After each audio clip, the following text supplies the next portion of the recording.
Come in, friend. Everyone's welcome here.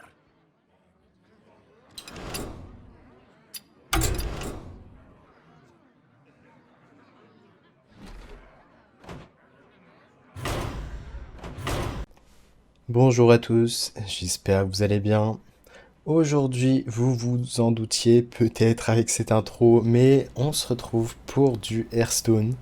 Et voilà, j'avais un peu des envies de revenir un peu jouer sur Hearthstone. Et HSI Sport avait tweeté comme quoi on aurait un peu plus d'informations sur le circuit Hearthstone.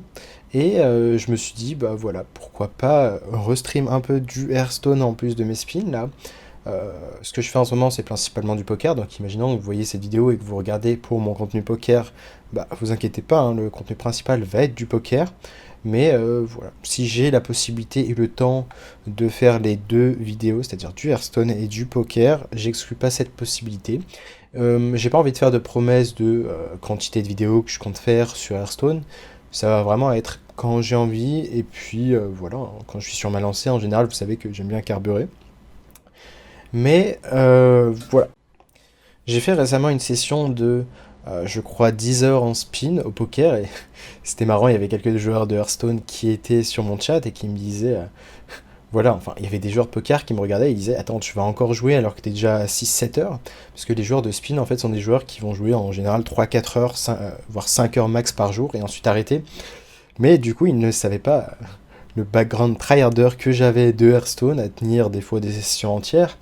Et ça m'aurait pas dérangé, après avoir fait ces 10 heures de poker, de continuer sur un stream Hearthstone. Donc voilà. J'ai l'énergie à dépenser, et puis bah, j'adore ça streamer, donc voilà, on va se retrouver un peu sur du Rogue. J'ai tout simplement Net Deck Norwis, et j'ai pris le meilleur deck actuellement, donc on va essayer de faire une analyse sans avoir touché au jeu depuis au moins 5-6 mois, je pense. Enfin, du moins, j'ai joué à Battleground, j'ai genre 7600 de Colt. Mais voilà, maintenant, focus Hearthstone, on va voir si Hearthstone c'est comme le vélo. On va donc se retrouver sur la decklist, et ce qui est bien, c'est qu'il y a quand même pas mal de cartes que je connais d'avant. Donc on va essayer de reconnaître les cartes qu'on connaît d'avant. Tess, Queen Ashara, l'illusionniste. Donc on fera les analyses un peu de synergie avec quoi chaque carte va synergiser. Ça, c'était déjà une carte, le Serrated Bone qui était déjà présent, le Néophyte qui apparemment revient en standard. J'en déduis parce qu'elle était un peu partie du standard, enfin complètement éradiquée même avec Shadow Step également. Et puis on a la Prep, le sort légendaire qui est encore présent. Le spell à 1 qui était là, qui retourne un serviteur dans votre main et lui donne Rush, enfin donne un serviteur équivalent à ses stats avec Rush. Ça n'était pas, l'intro y était déjà. J'ai d'ailleurs fait un Master Tour en finissant deuxième grâce à un deck un peu similaire où c'était le deck Rogue Death Rattle Mine. Et puis voilà, je pense qu'on a fait le tour des cartes qui existaient déjà. Maintenant, on va focus sur les cartes qui ont été ajoutées. On a notamment l'ajout du package Trésor. Pour ce qui est des trésors, je pense que j'aurais pas forcément besoin de vous résumer quels sont les trésors. Après, moi-même, je les connais pas. Je les ai juste vus en bref, donc on va analyser ça très vite juste après. Et en tout cas, voilà, on a une arme 1-3 pour 1 qui digue un trésor, donc qui va trouver un trésor et vous découvre un trésor. On va avoir un sort à 1 qui shuffle les deux cartes les plus à gauche de notre main dans notre deck pour piocher 3 cartes. Donc globalement, si vous n'avez pas de carte en main, c'est un spell à 1 qui pioche 3, donc très bien pour cycler le deck. Ça fait un peu penser à Passage Secret d'avant, si vous vous rappelez. On a le Finlay qui également va permettre d'aller chercher ces sorts à 1 si jamais on manque de pioche, sortir nos cartes clés.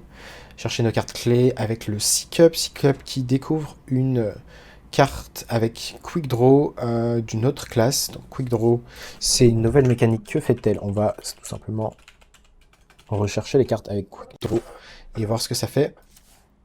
Quick Draw, bah c'est bien, on n'aura pas l'info, ça sera seulement en game. J'essaierai de voir après, mais je pense que vous-même vous connaissez. Au pire, ça fera la première game découverte, on apprendra les nouvelles mécaniques. Là, 3-2 pour 2 découvre un spell d'une autre classe qui coûte 3 ou moins. Donc ça va être de la value. Il va peut-être y avoir des spells de mage intéressants, j'imagine. Et puis, globalement, bah, le fait de ne pas avoir joué à Hearthstone récemment fait que je connais pas les nouveaux spells qui ont été ajoutés. Donc, il peut y avoir des cartes broken à trouver. On verra ça in-game.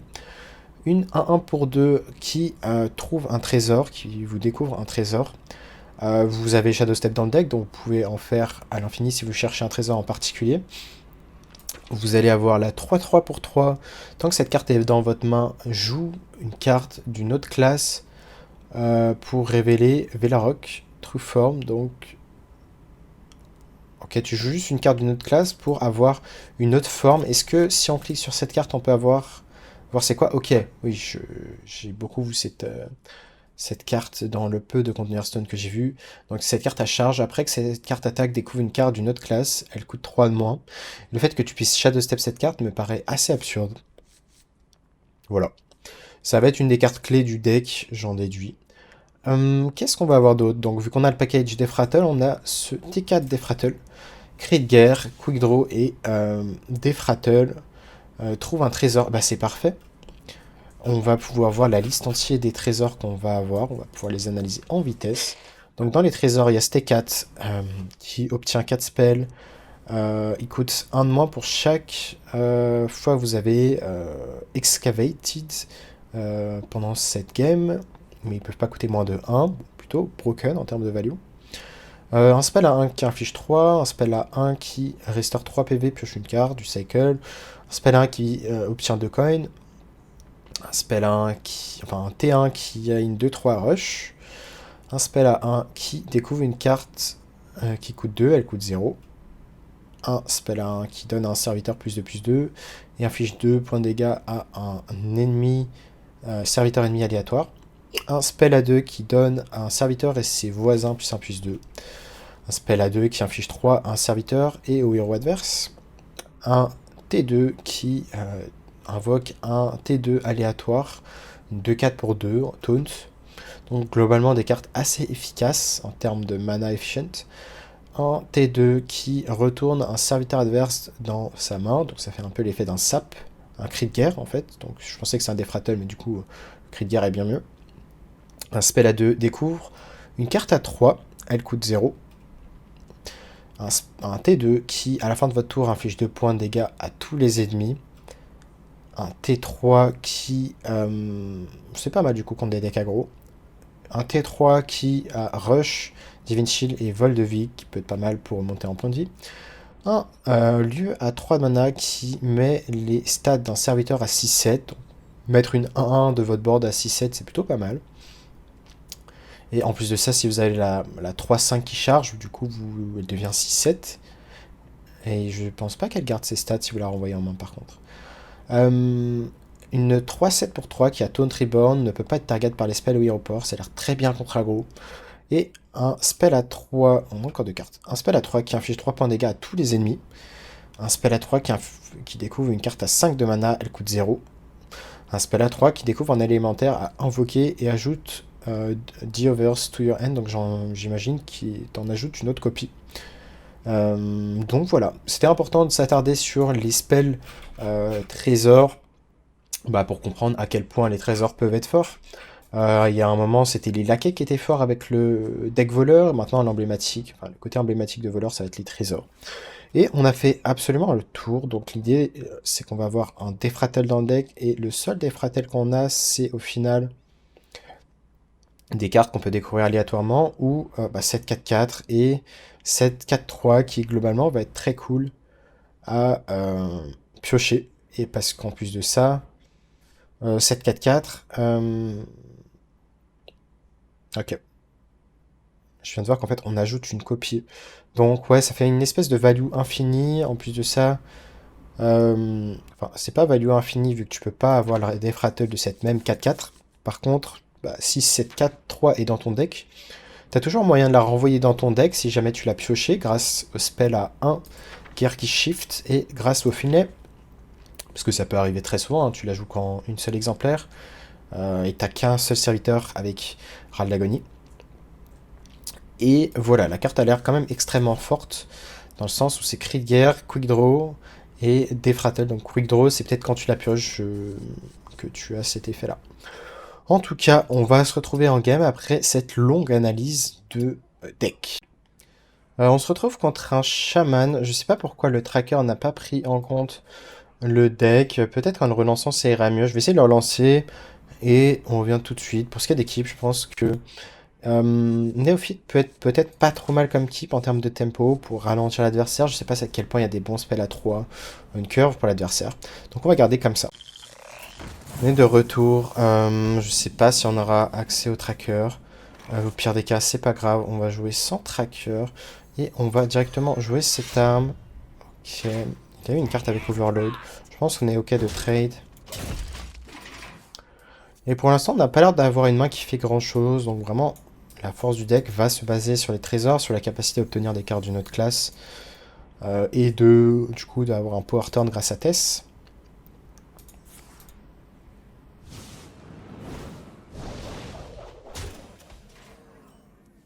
Ok, c'est quand même très fort, ce spell que l'adversaire vient nous faire. Maintenant, on pourrait choisir de faire ceci. Quick Draw, bah tiens, on va pouvoir savoir ce que c'est. Quick Draw. Ok, quand cette carte vient d'arriver dans notre main, ça marche. Du coup, je vais utiliser la pièce et je vais jouer directement cette carte. Et voir si on peut snowball. Ah, ça. Ok, intéressant, on vient d'avoir 2 cartes en main. Je pense qu'on va garder la prep. Ça sert à rien de prep pioche maintenant. Donc ouais, je pense que pour le coup c'est le meilleur plat à faire. On conteste le serviteur adverse en plus de ça. Et par contre on est marre avec ce tracker qui a l'air de bien bugger. Je vais réessayer, à tout de suite. Paramètre que j'ai oublié, c'est qu'il peut y avoir juste le tracker qui n'a pas pu être mis à jour à temps. Maintenant, je vois qu'il y a l'air d'y avoir des cartes du mini-set. Non, je crois qu'il n'y a pas forcément de nouvelles cartes par rapport aux cartes du mini-set. Donc j'ai pas fait d'analyse de mini-set, hein. Je serais pas assez calé pour ça. Aller voir plutôt quelqu'un qui fait du contenu régulièrement.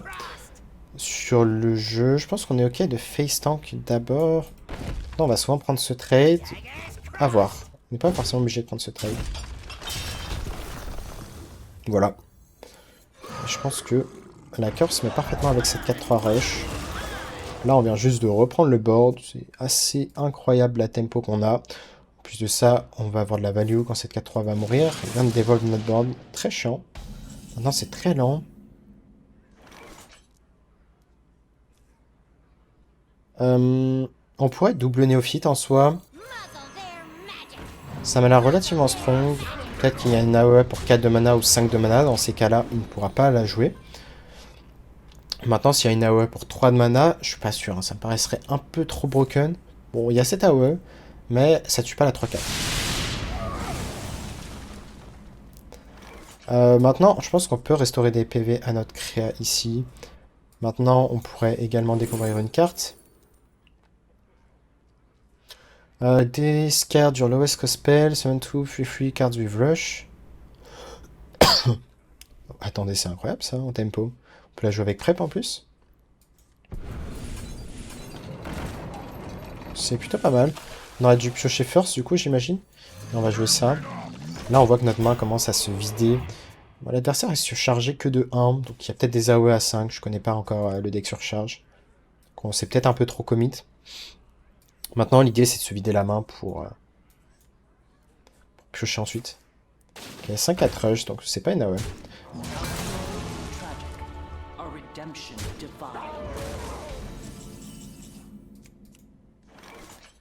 Ok, intéressant, du coup, on va pouvoir un peu se vider toute notre main. Je pense qu'on va faire ceci.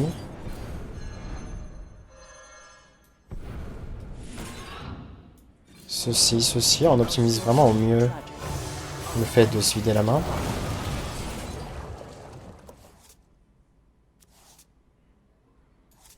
Et on peut même le refaire avec ça, pour le coup.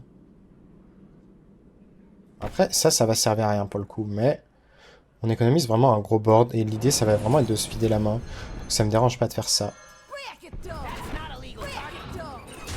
On optimise, on va dire. Moi, je vois une carte qui pioche 3 cartes, autant se vider la main. C'est des cartes qu'on va pas forcément repiocher plus tard, en plus de ça.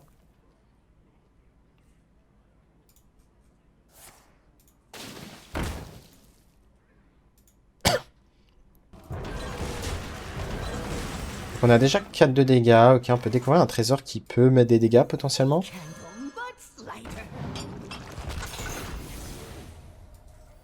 Ok, on peut avoir des spells intéressants, du coup.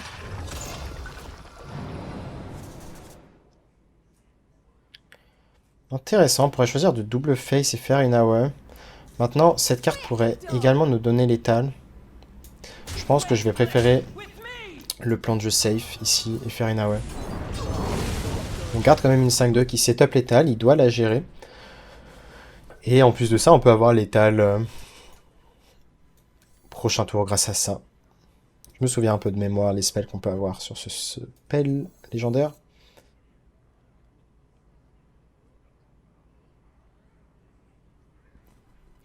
En tout cas, ouais, j'ai entendu dire que voleur c'est vraiment un des meilleurs decks du jeu. Maintenant, si je rejoue au jeu, ça va être pour jouer des decks tryhard. Hein. Ok, soigne-toi juste pas. Il n'y a plus le Ice Trap. Hein. Ouais, je crois pas. Du coup, on va découvrir quelque chose. Parfait. L'adversaire est mort. Et c'est une première game sur notre retour de Hearthstone et une première victoire. Je pense pas qu'on ait fait trop d'erreurs, en tout cas. A priori. Et en tout cas, c'est un bon début. On se retrouve contre un Warlock. Quand on Warlock, est-ce que Néophyte devient très pertinente? Je pense qu'on veut vraiment mulligan. Pour... Après, c'est peut-être le meilleur tempo qu'on peut avoir en tour 2. Donc ça me dérange pas de jouer Néophyte sur 2. Peut-être empêcher des pièces. Plus un T3 qui pourrait être broken potentiellement. Ouais, je suis ok. Je vais pas découvrir une carte maintenant avec Quick Draw. Je pense que ça me paraît un peu trop fort à jouer. Peut-être tour 4. Néophyte sur 2 me paraît plutôt smart maintenant. Vraiment lui empêcher de faire pièce, quoi que ce soit. Redgar a des Fratol. Mis une carte dans son deck. On va voir ce qu'elle fait. Quand cette carte est jouée, discard ou détruite, inflige 4 points de dégâts à l'ennemi avec le moins de PV. Intéressant. On va faire cette carte. Le refresh mana est très intéressant. Très très très intéressant même. Est-ce qu'on veut value trade? Je pense qu'on peut quand même face. Hein. Donc à voir, on peut jouer ce spell si on a un spell qui coûte... enfin, une carte qui joue 2 ou moins, du coup on peut comboter avec cette carte.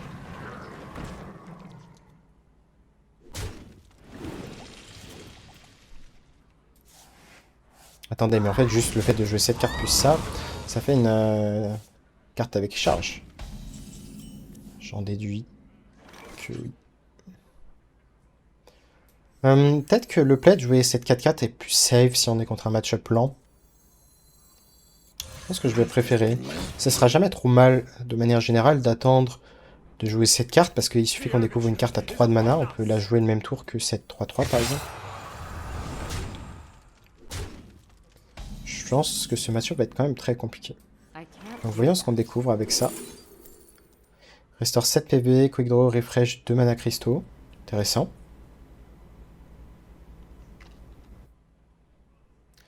Ok, cette carte a l'air intéressante aussi.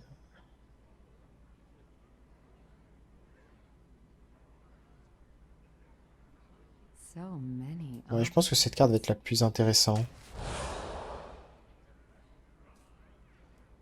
Maintenant...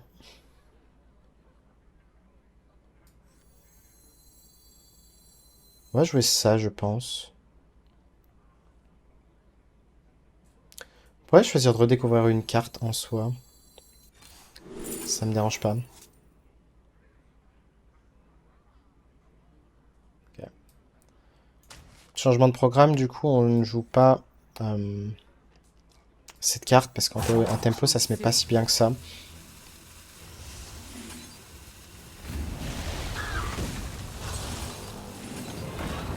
Ça va être de très bonnes cartes à rejouer sur TS. On va prendre les trades juste parce que je pense qu'il y a une AOE qui peut facilement tuer tout notre board. Du coup, le fait de prendre les trades, ça fait que... Il fait une AOE sur un board qui a 1 PV, 2 PV.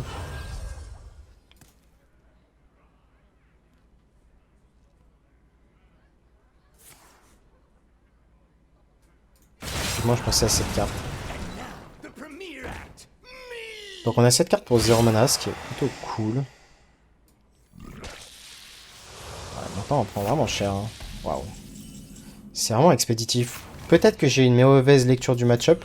Et du coup, pour le coup, on aurait clairement dû...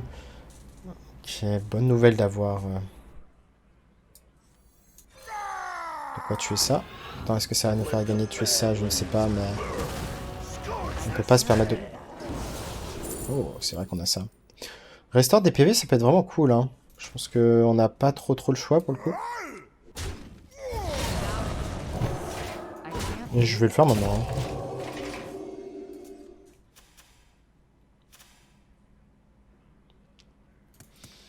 Mais du coup, ouais, mauvaise lecture de match-up dans le sens où il a beaucoup de burst si la game va sur le long terme. Donc on aurait clairement dû... Ah, c'est des sorts lifesteal en plus. On aurait clairement dû penser au P2 quoi. Surtout qu'on a TS, on a potentiellement de quoi faire durer les parties. Je pense qu'on va encore...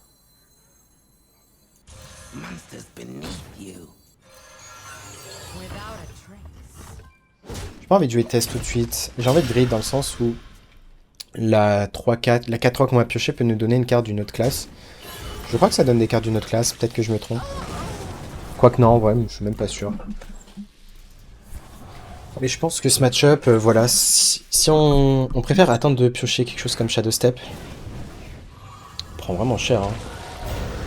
On est mort en fait. Quasiment.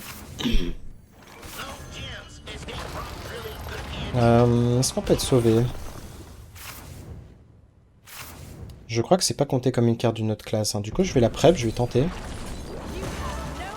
Pour diminuer le nombre de targets si jamais le spell nous soigne. Allez, sur notre tête. Oh, alors peut-être.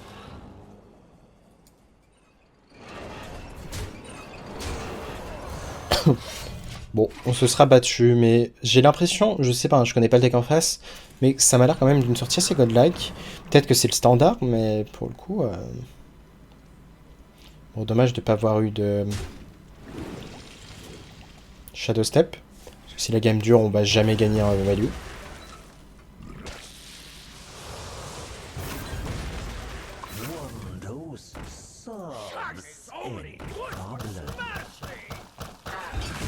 Ok. Est-ce qu'on peut bullshit avec cette carte? C'est une très bonne question. Je pense qu'on doit tag up avant.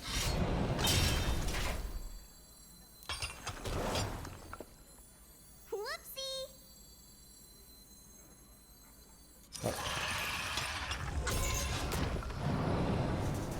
Maintenant, on va voir ce qu'on a.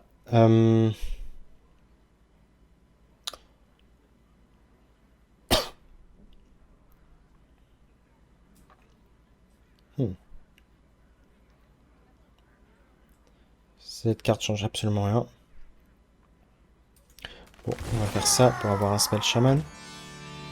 Qui ne change rien également. Et on va gentiment s'incliner. Ouais,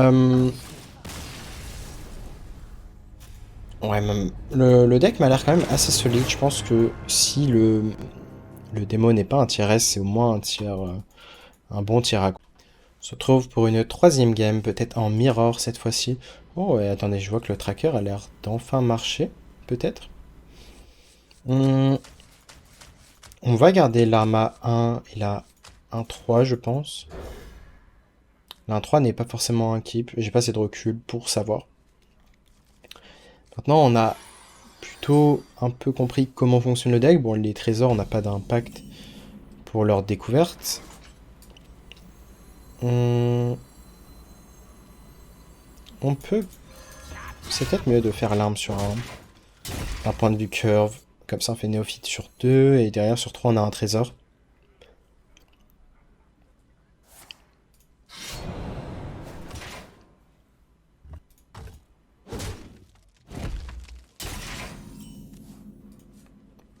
On reste sur la ligne.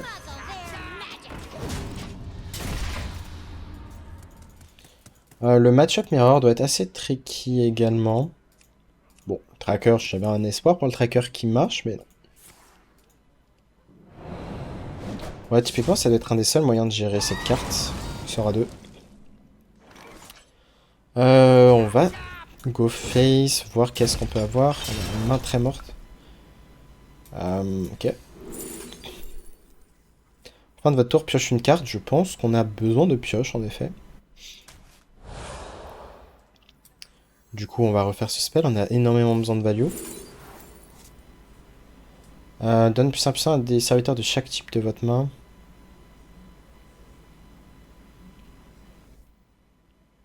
Pourquoi pas?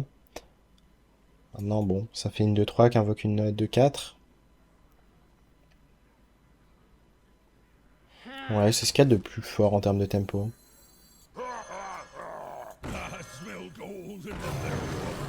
Je pense qu'on y va pour la tempo là.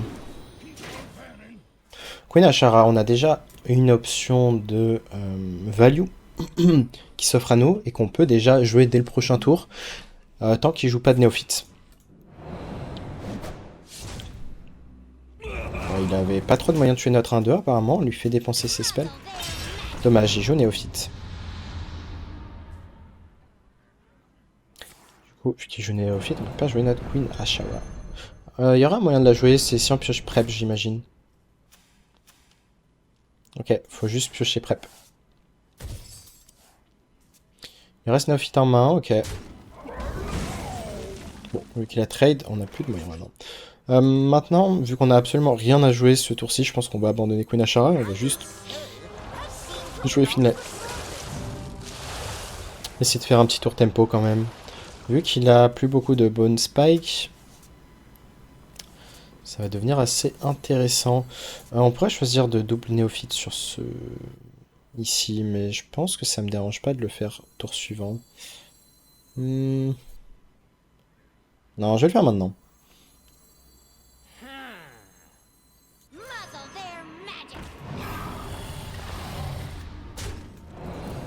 Ça me dérange encore moins de prep dans le sens où très souvent au prochain tour on peut juste se prendre une néophyte de l'adversaire. Donc Shadow Step coûtera 1 et non pas 0. Donc c'est pour ça que ça me dérange pas de dépenser mon mana de manière optimale. Bon, il peut pas normalement jouer son spell même avec prep face à double néophyte. Par contre nous on peut... Après s'il a découvert un spell à 2 il pouvait le jouer. Un spell à 2 ou 1 plutôt. Pioche une carte, répète pour chaque serviteur d'un type différent que vous contrôlez. C'est très bien pour la pioche. Ça, on peut avoir de la value. Mais pour ça, il faudrait tuer une créa pour que ça marche. Je pense qu'on est très ok avec la draw ici pour le coup. Quel type on a après pour l'instant? On a juste LM, c'est tout. Hein. LM et Murloc. Je pense qu'on va économiser la prep. On va value trade pour l'empêcher de récupérer à nouveau de la value. Ah, face sec. Le reste.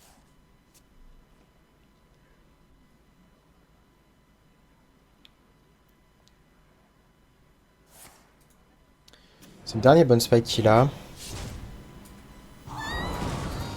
Oh, il joue Krabatoire. Je crois que je l'ai pas dans ma liste. Enfin, dans la liste que je joue.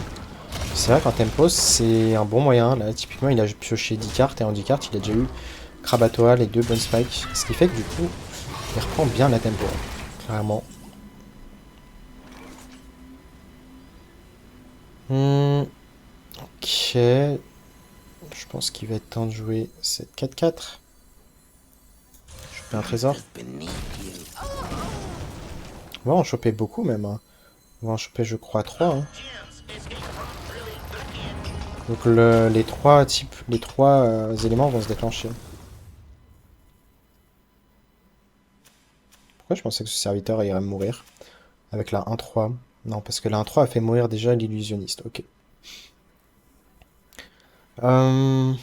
Intéressant.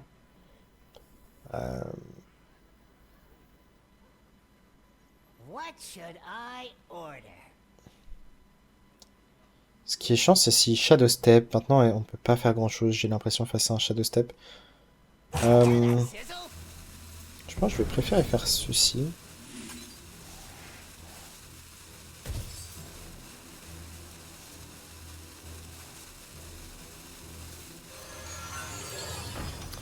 Jouer cette carte à la fin, dans l'idée, chercher... Les bonnes spikes sont au fond du deck, donc on n'allait en théorie pas les piocher. Mais... Ouais, chercher un moyen de tuer cette carte.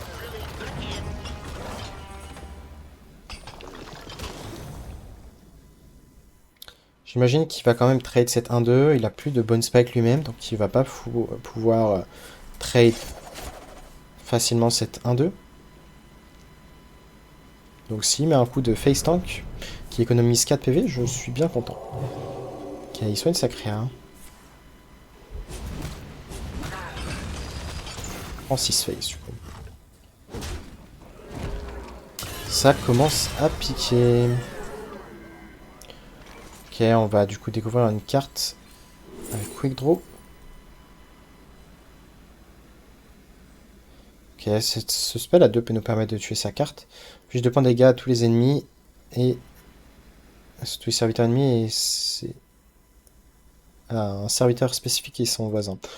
Oui, celui de droite, oui, on l'a déjà eu tout à l'heure, donc je pense qu'on va clairement faire ça. On peut découvrir un trésor first. Candle Mudslider. Très bonne carte pour la situation.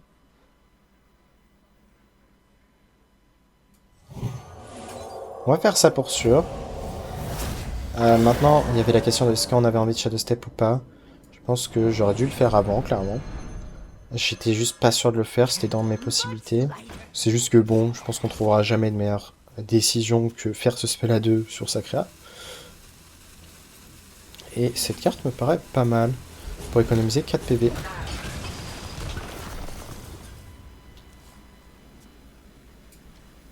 Donc ouais, je pense pas que ça compte comme des cartes d'une autre classe. Ah mais attendez, cette carte s'active même quand elle est en main du coup.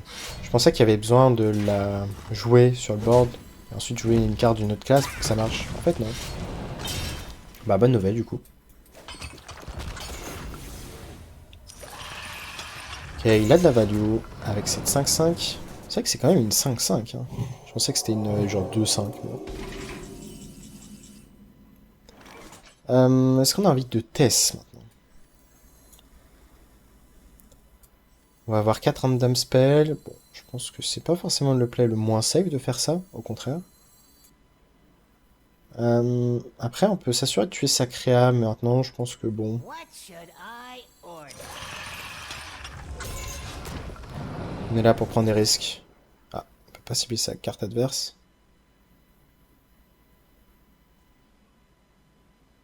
Oh, intéressant. Donc, je pense qu'on va piocher first. Oh,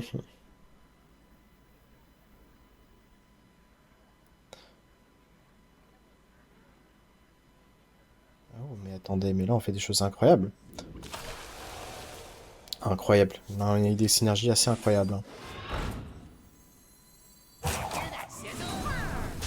Merde, mais je suis con. Ok, je pensais pouvoir faire spell first, mais non. Bah du coup, c'est pas grave après. Je peux prendre les trades ici. Non, en vrai, c'est pas grave en vrai de pas avoir utilisé ce spell. Il servira pour plus tard. Et au final, on en avait vraiment pas besoin. Donc ouais, je suis ok. Mais non, en vrai, du coup, c'est vraiment un tour fine. Là, la synergie qu'on a eu, la carte qu'on a eue, c'était assez fort en tempo. Bon, dommage ici qu'il ait une AOE. Maintenant, c'est pas si grave. Hein. On a quand même de la value à venir avec Tess. On peut faire une charge à 6-7. On peut faire du dégât. Hein. Très chiant qu'il ait eu une lifesteal.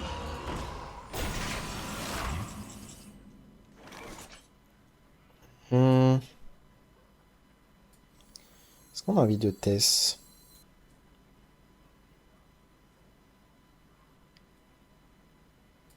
Je pense que Tess me dérange pas. You have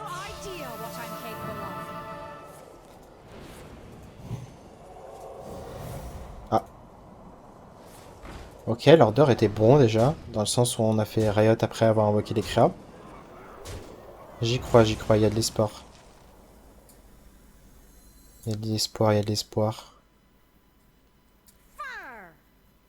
On va juste laisser cette 4-4 en vie, j'ai l'impression. Euh,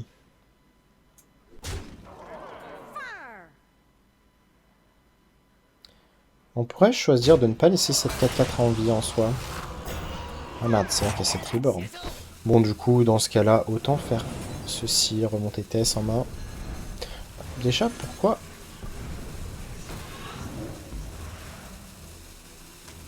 Pourquoi j'ai pas pensé à faire ça avant, je ne sais pas. Bon, faut le temps de vraiment tout intégrer.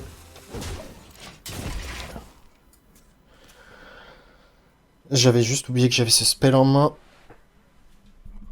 qui marchait vu qu'il avait 2 créas.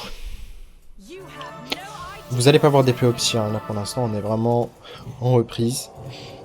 Et c'est littéralement ma deuxième game d'Hearthstone, ma première dans l'extension et le mini-set. Mais voilà, j'apprends vite, promis. Il va remonter Tess. Ce qui est bien, c'est qu'il a pas de burst a priori. Néophyte, est-ce que c'est chiant? Je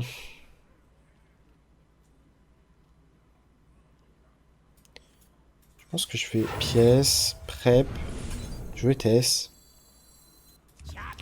J'aurais peut-être dû taper first. Après, je vais voir déjà ce que fait Tess.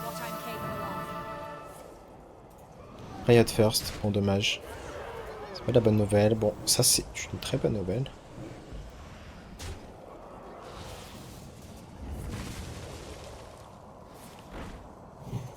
Ok, parfait. Du coup, la néophyte me paraît quand même assez intéressante pour ralentir au mieux l'adversaire. On aurait dû taper first pour voir qu'est-ce qu'on obtient. Lifesteal, ça peut être pas mal, sachant qu'on est bas en PV. Et à voir, est-ce qu'on veut jouer ça pour nous vider la main? Ça me dérange pas.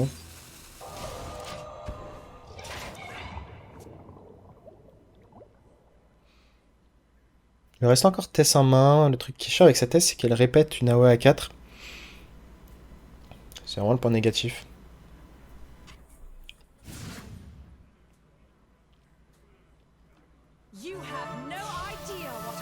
Donc là, on n'a plus de board concrètement. Maintenant, s'il peut pas la Shadow Step, c'est au moins une bonne nouvelle.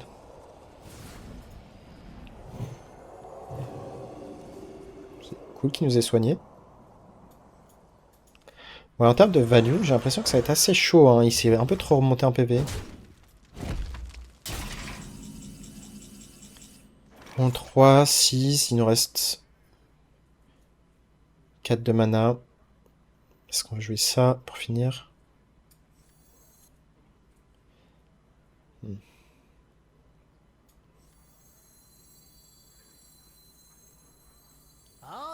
Je pense qu'on va jouer ça et... J'ai pas envie qu'il me soigne, même si c'est que 2.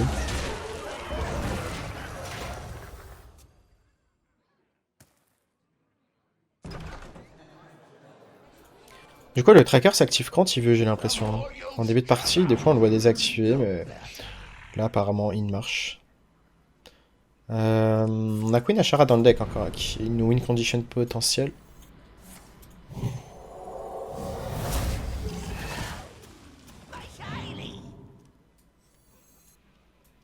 Alors, on a l'air assez limité en termes de value. Maintenant, on a toujours un Drilly de Kid dans le deck. Apparemment. Du coup, comment on a eu cette carte? Grâce au spell à 2 peut-être? J'ai un doute du coup. Du coup, l'intérêt, ce serait quoi? Ce serait de jouer ça. Ça, piocher Nat. Non, on l'a pu, donc je me suis fait bait par le tracker. My bad. On vient de dépenser 4 de mana dans le vent, c'est pas grave. On peut pas dire c'est catastrophique.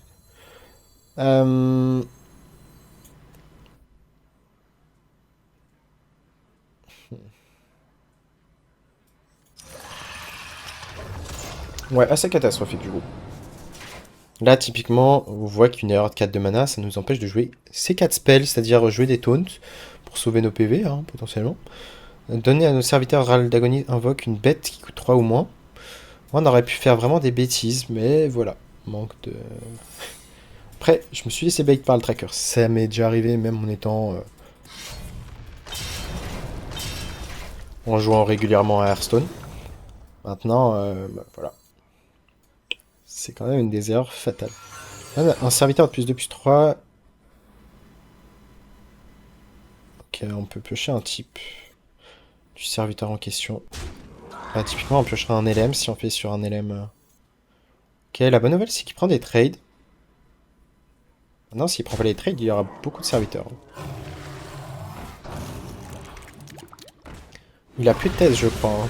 Ah. C'est très chiant, cette carte. Je pense que ça me dérange pas de faire le spell à 1. Envoyer cette carte dans le deck. On vient de la piocher d'ailleurs. Du coup, on va tuer ça, ça me paraît ultra important.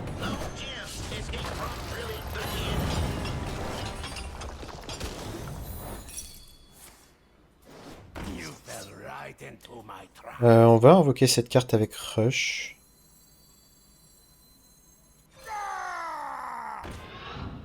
On va invoquer beaucoup de serviteurs. On va très certainement donner Raldago à tout le monde. On peut tuer ceci. Faire un HP sur cette carte. Tuer la carte qui a le plus de PV. Et on pourrait même presque retourner ça en main, mais ça me dérange pas de pas le faire. Je pense que je vais du coup... Le truc c'est qu'on s'accélère la fatigue. Après on a peut-être pioché les deux en 3, je me souviens plus. Je veux faire ça. Ouais, on a pioché les deux en 3. Ok, en fait je me suis fait bait par le tracker. Pourquoi? Parce que les cartes affichées en fait sont les cartes qu'on a piochées. Déjà. Donc les cartes qui sont encore dans le deck... Attendez, non, pas du tout. Si, c'est bien ça. Donc les cartes qui sont dans le deck sont en fait les cartes comme ça. En semi-transparent.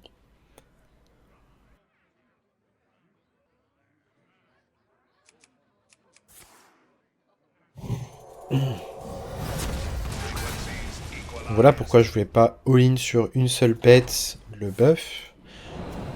Parce que sur un single removal c'est très chiant. Bon, Queen Ashara, on va sûrement opter pour l'option fatigue, j'imagine. Peut-être que si je joue Krabatois, il joue pas Queen Ashara. Hein. Donc, décidément, pour le late game, on n'est pas très bien parti, quoi. Ok, il choisit aussi l'option fatigue, ce qui est logique. A voir si une option burst peut marcher. Maintenant, on a Breakdance qui fait un peu office de Shadow Step, pour le coup. Intéressant. Parce qu'on va faire ça directement, on va piocher 2 cartes.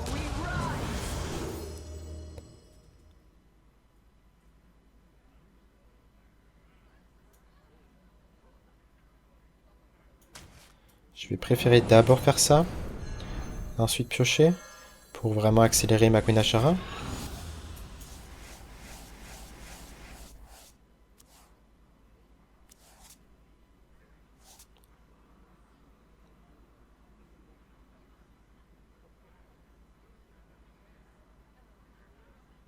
Ok.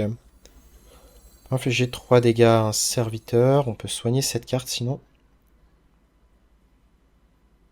What should I order?